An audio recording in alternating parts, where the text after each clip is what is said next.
Jadi yung pelaminan hak ujung itu pelaminan yang macam mana? Kutu agak kurang paham sebenarnya itu. Pelaminan tuh ini tempat duduk nyaman, tempat duduk pengantin. Nah, kemana ada hiasan-hiasan itu belakang itu ini. Oh, yang modal tu lah. Wade, agak ku nunjuknya. Udah kita langsung kita aku nak nilai ya mana adanya. Payu, langsung berangkat.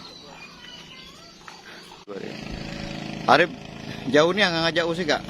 Lau je nak ngulik pelaminan. Jadi mana pelaminan nih? Ikan lah, pelaminan. Hah? Wah ya Allah. Jadi maksudnya pelaminan itu tegak lah? Lau saya untuk orang duduk. Oh, bong kayak ada pelaminan. Hiasannya, jangan ada hiasan belakang itu nah hiasannya ada. Oh, dan nyerah aku menyago kamu kak menikah lah. Rezeki kita kak lah ditentu ke gale. Sare sugi lah de bagian dari rencana Tuhan. Benarnya jadi kamu tuh. Makanya aku tak setuju pemerintah magi-magi ke sembako itu. Mau ujuk kamu tadi kak, rezeki itulah ditentukan Tuhan. Kalau pemerintah magi-magi ke sembako itu berarti pemerintah itu merusak rencana Tuhan. Mana lah kira-kira ujuk kamu? Entahlah Rip, terserah nggak. Itu mak penumpang tanya juga pesen mak biaya lalu sebenarnya lah kan amun biaya kawin mama tidak boleh tahu berapa kena sampai nikah mama masih mayong ini dia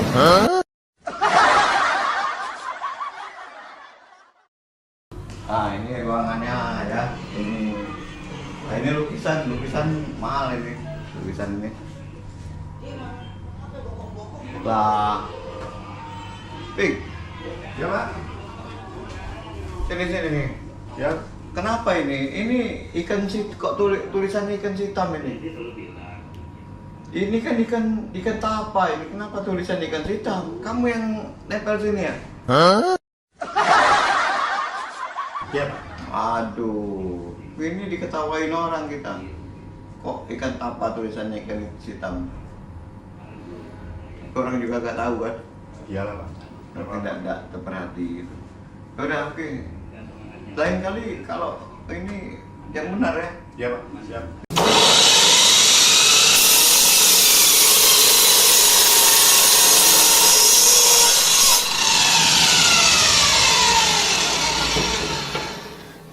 Itu Rip, siko program pemerintah kak yaitu mengentaskan kemiskinan. Amun pendapat nggak, mana lah cari? kawin uang sare kawin gengen uang suki hilang kemiskinan.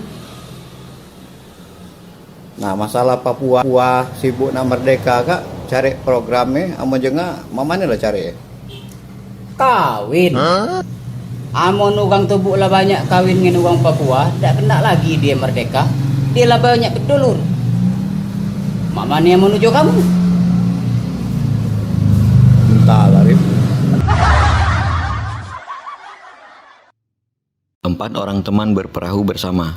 Orang Cina, orang Jepang, orang Amerika, orang Indonesia. Masing-masing membanggakan negaranya. Akhir debat, orang Amerika melempar HP iPhone-nya ke sungai. Kedua temannya melihat keheranan. Di negara saya banyak, kata orang Amerika dengan sombong. Orang Jepang melemparkan kamera Sony-nya. Di negara saya banyak, katanya tak mau kalah. Orang Cina pun tak mau ketinggalan. Ia melempar HP KW-nya. Di negara saya juga banyak, katanya. Giliran orang Indonesia, dia bingung mau buang apa. Akhirnya dia memegang badan temannya orang Cina dan mendorongnya keluar perahu. Temannya yang lain keheranan. Orang Indonesia berkata, di negara saya banyak.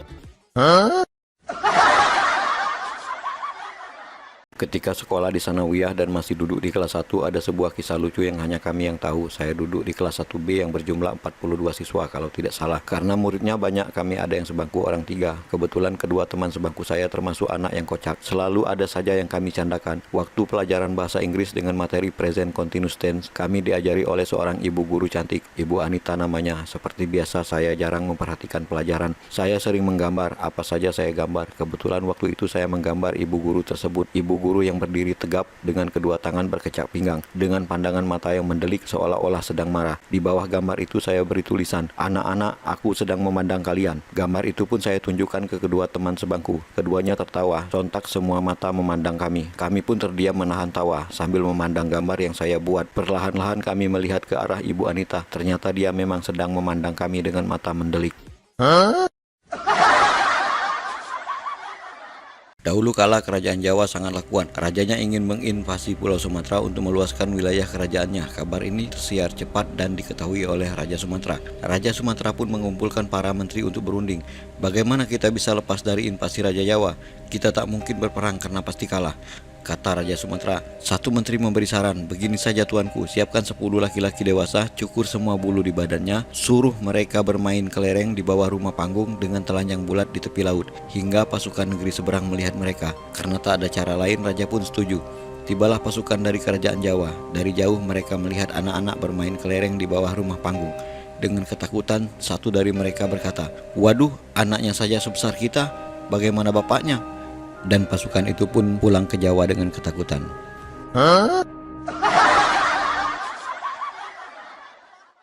Zaman semakin maju, teknologi semakin maju, setiap pekerjaan memerlukan skill yang mendalam, hingga akhirnya pengetahuan manusia sangat parsial. Semakin sedikit orang yang memiliki pengetahuan umum, semua serba spesialis. Seorang dokter tidak tahu ilmu hukum, orang hukum tidak tahu ilmu ekonomi, seorang kiai tidak mengerti politik, mereka ahli di bidangnya, tapi awam di bidang yang lain. Kedokteran pun terbagi-bagi, ada dokter manusia, ada dokter hewan, dokter ahli saraf tidak mengerti bedah, dokter penyakit kulit tidak paham hati, begitu seterusnya. Suatu waktu dokter ahli burung tertentu sangat ahli di bidangnya sampai ke hal yang sangat spesifik. Dokter itu ditanya tentang burung yang ia pelajari, bagaimana cara dia mengetahui perbedaan antara burung jantan dan burung betina. Dia menjawab, "Burung jantan makan cacing jantan, burung betina makan cacing betina," katanya dengan percaya diri. Kemudian ditanya lagi, "Bagaimana Bapak membedakan cacing jantan dan cacing betina?" Dokter itu menjawab, "Oh, itu bukan bidang saya."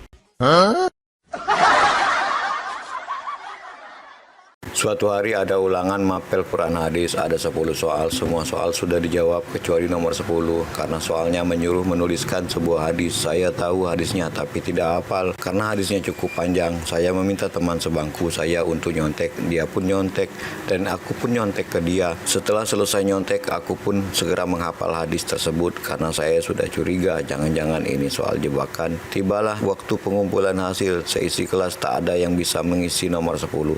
Hanya kami berdua, saya dan teman sebangku. Dipanggillah kami berdua oleh Ibu Rawiyah. "Kalian nyontek ya?" Saya menjawab, "Tidak Bu, saya memang hafal." Kami pun disuruh membacakan hadis itu di depan kelas. Saya lolos, teman saya tidak. "Oh, berarti kamu nyontek punya Edi," kata Bu Guru ke temanku. Setelah kembali ke bangku, teman saya ngomel-ngomel karena sebenarnya sayalah yang nyontek ke dia.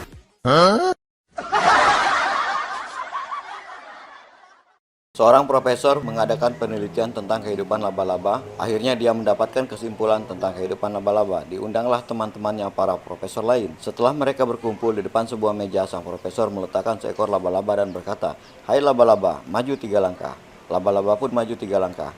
"Hai laba-laba, mundur 3 langkah." Laba-laba pun mundur 3 langkah. Teman-temannya tercengang melihat kejadian itu. Kemudian sang profesor memotong semua kaki laba-laba dan meletakkannya kembali di atas meja dan berkata, "Hai laba-laba, maju 3 langkah." Laba-laba itu diam tak bergerak. "Hai laba-laba, mundur 3 langkah." Laba-laba itu tetap diam tak bergerak.